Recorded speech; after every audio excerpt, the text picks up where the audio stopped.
Hello, and a good morning, good afternoon, and a very good evening to you. Good people of the tube, hope today, hope you're feeling grand and all spread your world. Hello, everybody. Today's video, right, we are going to be doing. He's so good at English. Today's video, everybody, we are going to be doing a shootout between the Boss Katana Artist Mark II over here and the Boss Nextone Special over here. So, usual thing. We're going to do clean tones, bluesy kind of overdrive, Jimi Hendrix kind of tones, and flat distortion tones. We're going to use two different guitars. We're going to use the Red Oswald for the to show you with single coil pickups, and I'm going to use my black Epiphone Les Paul Custom for another time round to show you with humbuckers as well. So you'll get a clean overdrive and flat distortion comparison with single coils, and a clean overdrive and full distortion comparison with humbuckers. Just so you kind of hear a full spectrum thing. I didn't kind of want to do this video with just doing it with single coils or just doing it with humbuckers. You know, I don't have a guitar with P90, so I can't do that. But yeah, so I wanted to kind of like do all dynamic, kind of all pickups, all dynamic ranges, if you will. So yeah, like I say, so we're going to do the Oswald first, we're going to do single coils first, and then we'll do the Les Paul afterwards. And as usual, people of the tube, at the end of the vid, after the sound examples, I'm going to tell you which one I preferred and why, and as usual, I want you to tell me which one you preferred and why in the comment section below. What was it about this one or that one that you liked the most? They're both going to be mic'd up in the same place on the speaker, my usual place of miking. Again, it's not close mic'd. You know, the mic is going to be about 1.5 inches off the grill cloth, which seems to be. I don't know what it is, but recently my miking, when I mic amps up recently, for some reason, I'm getting pulled more and more to having the mic further and further away since the Eric Clapton video. Interesting. Anyway, so yeah, so we're going to use just the SM57 straight into the Q8. Nothing there. I'm going to mic up on the same place on the Nextone as well. You know, I'm going to get it as close as I can. So yeah, so anyway, people of tube, that's what we're doing today. Like I say, let us know what you think after the sound examples. I'm very curious to hear your thoughts on this one. And also too, if you're in the market for either of these, hopefully it'll kind of like it'll guide you in that kind of like quest to find out which one is more the sound you want. You know what I mean? If that makes any sense. Anyway, let's get to it, people of tube. Let's stop waffling and get to the shootout. Go for your guns, kid.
Okay, people, tube. There you go. There's the sound examples, humbuckers, single coils. Let me know which amp you preferred and why in the comment section below. Was it the Nextone or was it the Katana? Let us know in the comment section below. So for me, I preferred the Katana. It just felt better, and just it was, the sound was more appealing, the feel was more appealing. I just liked it more. And it does have a thing on. It has quite a few ups on the Nextone, which is it's got more. This has got more features in it. It's got all the effects. It's got more stuff to it. The Nextone obviously has a lot of those as well, but it's kind of more. It doesn't have as much stuff as a Katana. For me, I'm still well and truly in the Katana camp. I just love them. They're just unreal amplifiers. They really are. The Nextone is gorgeous. Don't get me wrong, but that every time. The Katana just steals the show. It really does, and it did here. For me, anyway, in my opinion, this is just immense, and I love it to bits. So, and like I said, it came down to not only sound-wise, because they both sound immense. This doesn't sound rubbish compared to this one. They both sound great. But, so it kind of went a bit beyond that for me. I was like, okay, so they both sound really cool, and I can get the sounds I want out of them. Actually, I say that, but when I was doing the clean comparison between this and this, I didn't like the clean on the Nextone really at all. In all fairness, I found it really clanky, and I didn't like it. There was no flow to it, in my opinion. I like this amp more for its overdrive and distortions. I don't really like it for its clean. Whereas the Katana, I was running it on its clean channel, and it did what I wanted it to do. It did what I want a clean channel to do. Not, it was, I had, just like, I'll tell you how I had it set in a minute. But the Katana just gave me what I wanted, whereas the Nextone was a bit more clanky and clunky. And I wasn't very comfortable with it. And it's a great sound. It's a wicked clean tone that the Nextone's got. But side by side with the Katana, it doesn't win for me. The Katana wins it for me, personally. It was just something else in the Katana. Like, it just gave more to me, to be honest with you. Whereas the Nextone was a bit, like I say, it clunked around, and I don't like that. It was this kind of like stronger mid-range, and I didn't like it so much. It was very, I don't know, no flow. I couldn't get the flow there, and I don't know if you noticed, but I don't know if it comes across in my playing, but if it doesn't, I'll tell you now. But like I say, for me, on the clean sound of things, the Katana wins over the Nextone. I mean, the Nextone's great, but it's not the Katana for me. I love it. There's nothing this thing can't do. It's insane. Anyway, so moving on to the bluesy tones. The bluesy tones, I still prefer the Katana, although that was a very close kind of knit thing. They both gave, and they both felt great. But still, the Katana just had that extra bit for me. And when it came to full-out distortion, again, Mr. Brown sound. You can't really go wrong with it. You really can't. Distortion on the Nextone, though, is otherworldly. It's that big, fat, low-endy, well, not low-endy, but kind of like, it's just big, fat sound. And it's just glorious. It's so cool. But there's there's a frequency in this amp that's not there in this amp, and I can hear it in here. And when I hear it, and again, not if I hadn't done this side-by-side comparison today, I would have never have noticed it. But because I'm literally doing it within a couple of seconds of each other, like, you know, flipping between the two, I really heard that this one had this kind of like buzz, if you will. It's the only way I can describe it. Fizzy kind of thing over the top of the sound. And the Katana didn't. The Katana was just like smooth as could be. The Nextone had a bit more of a gnarl to it on full distortion. It wasn't there on the blues side, but when you crank this, when they crank the gain on the Nextone, this kind of like this frequency sat above the sound, and I encountered that in quite a lot of amplifiers. To be honest with you, it's not rare. You know what I mean? You know, a lot of amps I've played do that. You know what I mean? Funny enough, and like I said, it's one of those things that I get distracted by. I mean, but saying that, if I hadn't done the side by side, I wouldn't have noticed it. It's very subtle on this amp, but because it's side by side with this, it was noticeable for me. But if I hadn't done this, I wouldn't have known. Anyway, I'm waffling. But because of that, it distracts me, and I tend to kind of like not feel as comfortable as I do with the Katana, if that makes any sense. Like there's something about that. I don't know what it is. It's just a frequency, and it gets on my nerves. I can hear it every now and again in certain amps. Like when I was in Paris when I went to play John Frusciante's guitar, the Silver Jubilee I was playing through, it had it. Now the funny thing is, it doesn't come out when you record it. I can hear it in the room, audibly, but not everyone can hear that frequency. It must be just something that my ears can hear that not a lot of people can, but it drives me insane. When it's there and it's really strong, it drives me insane. The worst amp I ever played through for this frequency was the Marshall AVT on its distortion mode. And I had the AVT half stack, the Advanced Valve Stack Technology amp, Marshall. I had that head for a while, and I love that amp, I really do.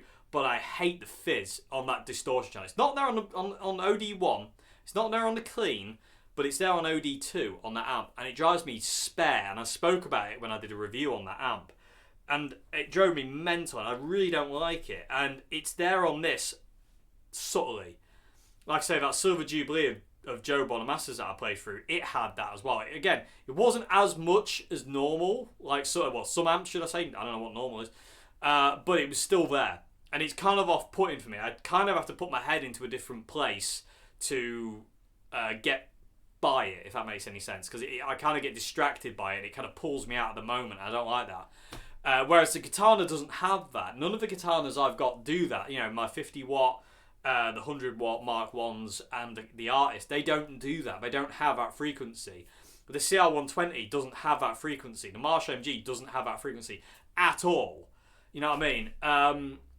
It's funny. It's really funny. A lot of amps have that this noise I can hear that sits over the top, and it's in the Nextone. You know, it's in quite a lot of the amps I've got. I think, to be honest, I think the Katana, the MG, and the CR, I think they're the only three amps I've got where it's not there. The Fender Stage. I do apologise. The Fender Stage, the DSP one I've got, that's not got it either. I'm trying to think if there's any others. No, because the Vox does it. The Fender does it. The Valve State. The 65R Valve State Marshall I've got, that doesn't do it. But yeah, other than that, the other amps do that kind of... There's a frequency above the sound, and it drives me spare sometimes if it's really strong. Luckily, a lot of the amps I've got, they don't have it really strong. It's there, but it's kind of like, you know, I can deal with it. It's manageable. It's a lot, the Nextone's got it. It's dealable and manageable. I wouldn't complain about it. You know what I mean? If I was going to use it live or anything like that. You know what I mean? It would just, every now and again, I would have to be aware that it would take me out and then put me back. I'd have to put myself back in, if that makes any sense. The full submersion, immersion? I don't know. Full submergent, whatever, into the sound. It would fluctuate throughout the night if I was gigging it, or I'm playing through it, so to say. But like I say, it's that subtle on this amp that if I hadn't done this comparison, I wouldn't have noticed it. It's only because I did a comparison between the two, and this was like smooth. This was that smooth that I noticed it in this amp. But I say it's super subtle on this amp. I didn't notice it until I did the comparison. So that's interesting. It's not like it was like when I plugged into the Marshall AVT and it was immediately there. You know, this is very subtle, and I like that. You know what I mean? That wouldn't break. That wouldn't be a deal breaker for me on the Nextone. But like I say, when it comes down to feel and just in general, though, I just prefer the Katana. There is just something about the Katanas that I just love the bit. Nextone is fantastic. Don't get me wrong. This amp is glorious. In all fairness, I think I prefer the grill cloth on the Nextone to the black grill cloth of the Katana. I like this. It's really cool. But that's an aesthetic thing. But yeah, for me, people of the tube, it was the Katana. On every sound as well, clean, overdrive and distortion, the Katana it just had that couple of steps above the Nextone. You know, the Nextone is glorious, I love it, it's great, but it ain't that. To me, that is, my God. You know, I'm like I say, every time I plug into a Katana, apart from my Mark II 100, which was faulty, until I factory reset it, but they're just insane. They're just insane. I just do not... Boss nailed it with this thing. Absolutely perfect. And like I say, this artist, it's all you need in an amplifier. You know what I mean? This is my dream amp. This is how my dream amp would be set up with... Like, you know, you've got all the channels, you've got all the effects built into it, you've got the foot switch where you can engage anything you want to do. It sounds right, it feels right, you know, it plays right. Yeah, it just does what you want it to do. And I love that. And I just wish like my other amps like the CR and the MG had these features. You know what I mean? I just wish they had these features because this is just you know what I mean? It's insane. I absolutely love it. You know, instead of just kind of like, you know, the basic straightforward features that my other favorite amps have got, the CR and the MG. This has just got it all. You know what I mean? This has got everything. This is one of those amps that I could go to a gig with and I'm not missing a thing, apart from a wah-wah, which, you know, you can just take a wah. But it does have that in it as well. Anyway, enough gushing over the Katana, everybody. But like I say, for me, people of tube, like I say, Katana won over Nextone. Nextone's glorious, but the Katana is gloriouser. That's not even a word, but hey, we're going to go with it. So, like people say, people of tube, let me know in the comments section below which one you preferred and why. What was it about the Katana or the Nextone that you liked the most? You know, did you like the Nextone for humbuckers, and did you like the Katana for single coils, or other way around? You know, let me know in the comment section below. And yeah, and I hope you enjoyed this video, everybody. I hope it's been somewhat informative. I hope it's something you can kind of take away. And if you were kind of weighing up kind of which one you wanted of these, hopefully this video might help kind of like clear up some of the queries you might have. Like I say, I don't know. I hope so. As usual, I'm always terrified that my videos are garbage, but that's my brain because it's stupid and a little bit broken, but that's okay. So yeah, let me know. And I say, if you were thinking about one of these things, I hope this has kind of made shed a little bit more light on the subject. Anyway, anything else to say? No. That's it, people tube. So thank you very much for watching. I hope you enjoyed this vid. I'll see you again for another one. Have a great morning, afternoon, and good evening. And goodbye now. Thank you much indeed for watching. Have a great one.